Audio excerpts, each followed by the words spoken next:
10 high protein foods you should be eating to lose your belly fat fast. In 2017, it was the first time that I finally got lean. I started at roughly 30% body fat and I got all the way down between 10 to 12% body fat and I lost all of my belly fat. I bulked up again and then I did the same transformation in 2018, repeated it in 2019 and did it over and over again where I was going through building muscle phases and fat loss phases. And this is where I'm at right now, 6 weeks out from my very first natural show. Over these transformations, I ate 10 high protein foods that guaranteed my ability to build muscle and lose fat at the same time. I've also been able to use these foods and done it successfully with my clients like Shannon, Nicholas, Hugo, Gary, Wayne, Tori. The list is endless. Watch till the very end because this video, I'm going to share with you the 10 high protein foods you should be eating if you want to achieve a similar transformation. Let's not waste any time. Let's get straight into the video. Number 1 is eggs and egg whites. We love whole eggs. Having them scrambled, toasted, boiled, or making them with a delicious omelet or even having it with fried rice, whole egg contains a considerable amount of calories and micronutrients that comes within the egg yolk. All of the fat-soluble vitamins A, D, E, and K in eggs are found in the yolk. In addition, the yolk contains healthy fats and cholesterol necessary for the production of the hormone such as testosterone, the main muscle-building hormone. When dieting, the yolk can add a considerable amount of fat to the diet that can make it difficult to incorporate. This is where egg whites come in. 4 whole eggs are a total of 312 calories. In them is 28 grams of protein, 2 grams of carbs, and 21 grams of fat. Those are amazing macros except for the high fats. Personally, on my current diet, that would take away over half of my total fats for the day. 8 egg whites, for example, gives you the exact amount of protein and carbohydrates minus all of the fats and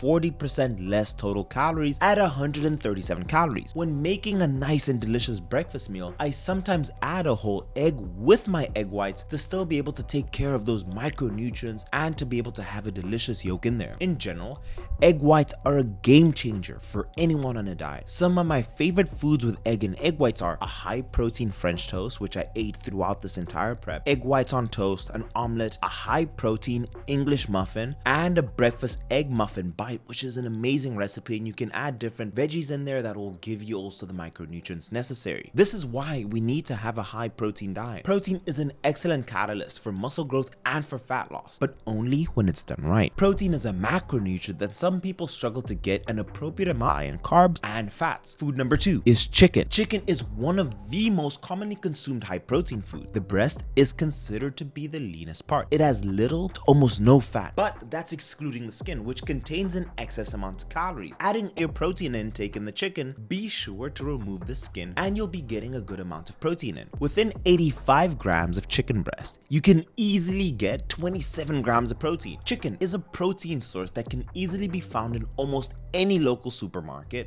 I'm eating almost 200 grams of protein daily and in carbs in the form of chicken wraps, for example. I have 2 of these a day and I hit 85% of my protein intake just from chicken breast alone. So you may be wondering, Dr. Mike, what makes a good source of protein? Firstly, it's the food's leucine content, as shown potent amino acid at stimulating muscle protein synthesis. And secondly, we need to consider the digestibility of the food, which is the amount of nutrients that can be absorbed and digested by the body. In this case, it's the number of amino acids that can be digested and absorbed to be used for muscle protein synthesis as well as growth. The way I like to think of leucine as the key to get your engine started. Therefore, the higher the leucine content and digestibility of a protein source, this will lead to better and more muscle growth and repair. This now begs the question, what is better, an animal-based protein or a plant-based protein? Well, the answer is it depends. According to research, animal-based protein has a higher leucine content and a higher digestibility to the latter. To further support this, there is a review from the Journal of Nutrition and it states that animal-based protein has a higher digestibility and a higher leucine content than plant-based protein, which is also deficient in other amino acids. This doesn't mean that plant-based protein shouldn't be considered. This just means that there needs to be a few things that need to be implemented to make sure that you're receiving enough of the minerals and essential amino acids acids. My favorite chicken recipes is a chicken and rice bowl. You can use that with normal rice or with cauliflower rice if you're trying to save yourself the carbs. Chicken burgers are amazing. Chicken wraps, like I mentioned earlier. You can make a chicken salad or even a chicken stir fry.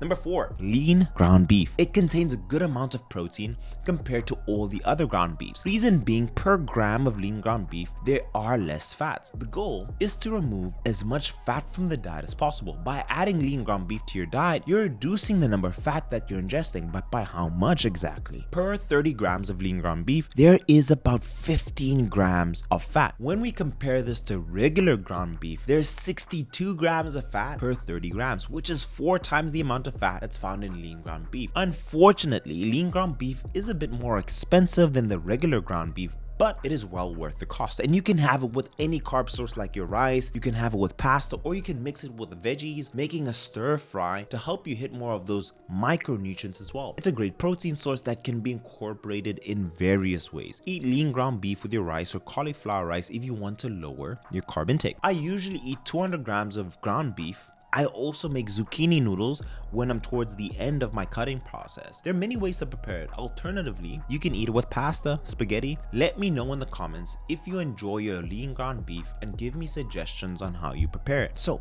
when you're in the supermarket, look for the 95.5 lean ground beef. If you want it even leaner, you can go to the 97.7 lean ground beef, but that all depends on how much macros you have. Before I go into the next meal, it is almost 2024, and right now most of you are realizing that you may have not achieved your health and fitness goals that you set. If you want to go through another year of excuses, do not apply for my coaching. But if you finally want to be able to prioritize your health, and I always say to people, your physical state is a direct reflection of your mental state. If you're a busy professional, you've been focusing on your company, you've been focusing in on your career, and you haven't focused in on your health, and you want to change that around. You want to be around for your kids longer. You want to be able to keep up with your kids, and you want to lose your belly fat and see your six-pack for the very first time. Don't waste time. Work with professionals. Work with the team of doctors like us at Sculpt by Science. Go into the description of this video, fill out the short questionnaire, add as much detail as possible so we can understand what your goals are. We'll jump on a call and we'll see exactly, and it's a strategy session to see exactly how we can help you. And if you like the idea, we can move forward and we'll be able to help you. Worst case scenario, we will give you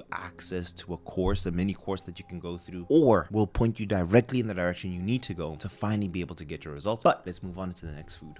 Food number 5, protein bars. If you're familiar with my calorie challenges that I've done in the past, you know that I have a sweet tooth. Protein bars are my favorite snack to have after a meal. I have roughly 2 to 4 bars daily to help me curb my sweet tooth. And I always enjoy my preps because I can always fit a protein bar into my diet. Protein bars are great to help fight those sugar cravings, as well as a great protein supplement that you can have on the go. When I crave chocolate or something sweet, I substitute those cravings with a protein bar. Unfortunately, many protein bar products that are available are high in fats and carbs, which isn't what we want. When looking for a protein bar, look for the ones that's high in protein, low in fats, and moderate to low carb. Great tasting protein bar brands are Onnit protein bars, Quest protein bars. These crunchy ones that I'm showing you on the screen are incredible in macros. Grenade is pretty decent, but give those a try, and Barbell is also really good. These are the protein bars that I take, and these are the macros that you're seeing on the screen. This one by the Cookies and Cream, the one that looks like an Oreo by Quest protein bars, are really good. And if you have an ultra sweet tooth, the Blueberry Quest protein bars are incredible, and those will really be always a better choice than going for your Snickers or going for a Bounty or even your Mars bar.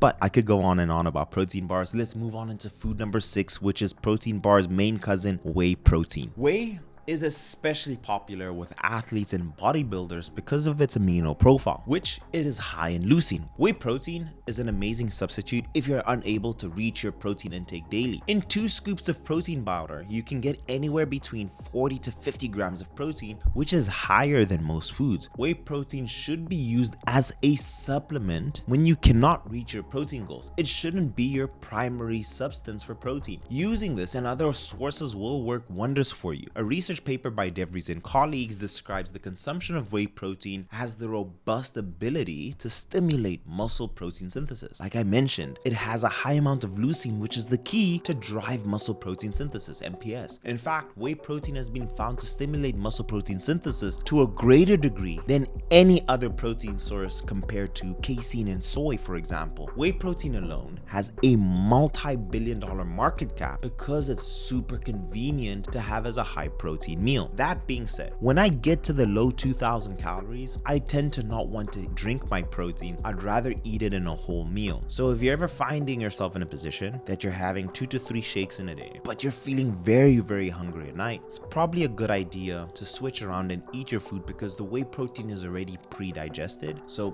be very smart, but if you need to hit the 200 grams and you're struggling, whey protein is amazing. Let's move on into number 7, tuna. Canned tuna is also another great animal-based protein source that is very rich in protein. The fats to protein ratio is relatively low. Out of all the protein sources on this list, it's almost purely protein. Per 30 grams of tuna, there's 0.5 grams of fat. This is an incredible comparison to the previous protein sources. Canned tuna can be found at your local supermarket and you can have it in different options. There's shredded chunks, solid chunks, oil packed, water packed. I suggest that you go for the water packed solid chunks option or shredded option as opposed to the oil, being that we want higher protein content with low fat. Please make sure if you want to save yourself on the fats that you go for the water based and not the oil based, because basically you'll be eating tuna that's just drenched in oil. If you're looking for a high protein tuna snack, try it. We'll use another excellent protein source that I mentioned to optimize your intake with egg whites. You'll need canned tuna, 4 hard-boiled eggs, and also 30 grams of low-fat mayo to prepare this meal. So remove the yolk from the egg and cut the egg whites into smaller pieces. Mix the mayo and the egg white bits and the tuna and mix it and add it to your toasted bread and a white thin, for example, and serve.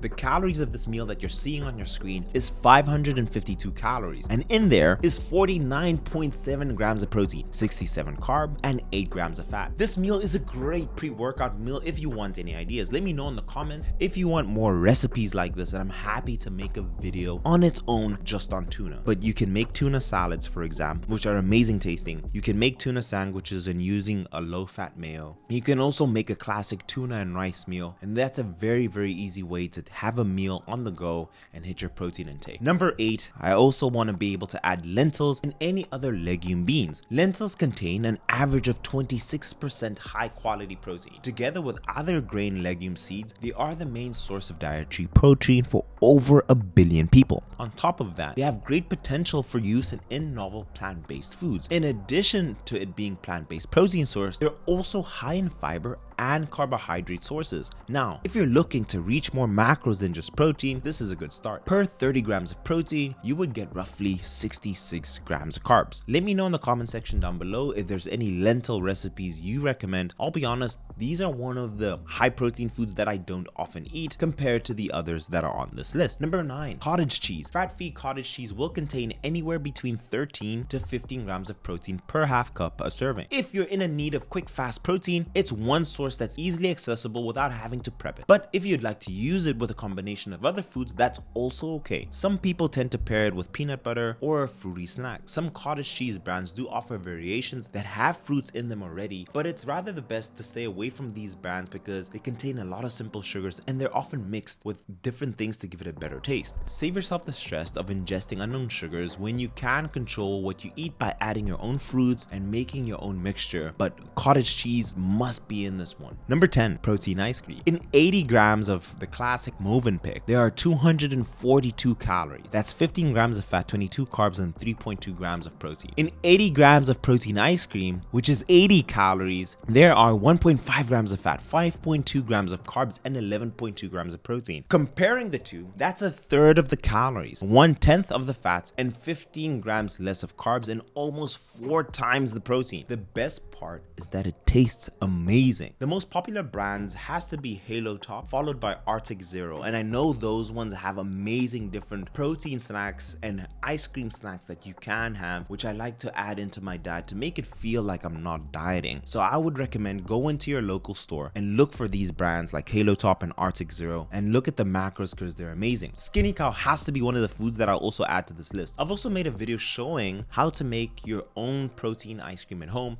Something that's also come new is the Ninja Creamy, which I've bought and I've utilized before. Let me know if you guys want me to make a video showing you different ice cream recipes that you can make with the Ninja Creamy, and you can literally turn anything into an ice cream. But the purpose of this video is to show you dieting doesn't have to be unbearable. Sometimes people just need to know what are healthy alternatives out there. And a bonus that I have to add in there is milk. Milk is considered a complete protein, meaning it contains all 9 essential amino acids necessary for your body to function optimally. There are 2 main types of protein found in milk. There's both casein and there's whey protein. Both are considered high quality protein. In several studies, drinking milk is associated with a lower risk of age-related muscle loss. High consumption of milk and milk products has been linked to greater whole body muscle mass and better physical performance in older adults. Milk has also shown to boost muscle repair in athletes. Several studies have demonstrated that drinking milk after workout can decrease your muscle damage, promote muscle repair, and even increase your strength and decrease your muscle soreness. It's naturally an alternative to highly processed protein drinks marketed towards your post-workout recovery. So I've given you 11 high protein sources. And if you're just someone who's getting into the gym, you don't want to be counting your calories. At the bare minimum, I always say at least track your protein, because that way I know if you're hitting your protein, you're going to limit the amount of calories that you're taking in and you will be in better shape consequently. So the general math will be, if you want to know, hey, how many grams of protein should I eat? The very easy way is to give yourself 1 gram of protein per pound of body weight. So if you're 257 pounds, give yourself 257 grams of protein, round it off to 260. The second way that you can do it is you can give yourself 1 gram of protein per centimeter of height. And if you want to be a nerd, you can get the average of both and then take that number and voila, there you have how many grams of protein you should consume. And if you want to have a general idea, just track your protein intake once on MyFitnessPal and you'll know exactly what you should eat. I hope you enjoyed this video. If you did, leave the video with a gentle thumbs up. I'd greatly appreciate it by leaving the video the like. Comment down below which one are your favorite foods to have with a protein meal, and maybe I'll make a video showing you my diets and different recipes that I utilize. Maybe I'll show you the best lunches to be able to lose fat. Let me know in the comment section down below, but I'll leave the video here. I'll see you in the next one. Cheers.